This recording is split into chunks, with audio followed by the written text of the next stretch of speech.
And in Ukraine, Russian forces are launching a series of new attacks across the country. This as Ukrainian President Volodymyr Zelensky gives an update on Russian troop movements and as the U.S. pledges more support in military aid to Ukraine.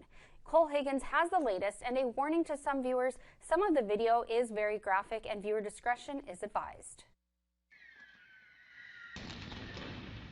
Gunfire and explosions disperse a crowd of peaceful protesters in Russian-held Energodar Saturday, and disturbing video from outside Kyiv. Bodies are strewn across the streets of Bucha, a village on the outskirts of the Ukrainian capital.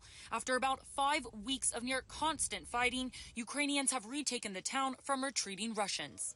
The withdrawal is slow but noticeable. Somewhere they are expelled with battles, somewhere they leave positions on their own.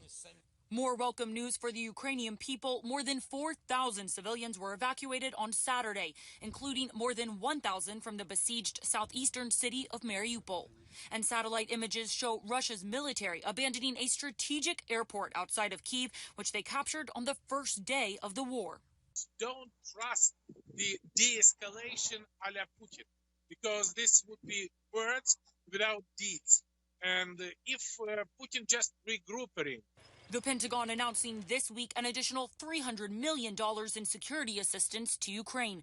The new package including equipment such as drones, armored vehicles, and ammunition. Germany has also approved the delivery of 56 combat tanks to Ukraine, according to the German Defense Ministry.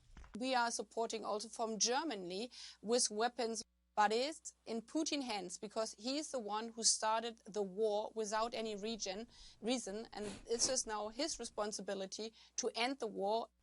I'm Cole Higgins reporting.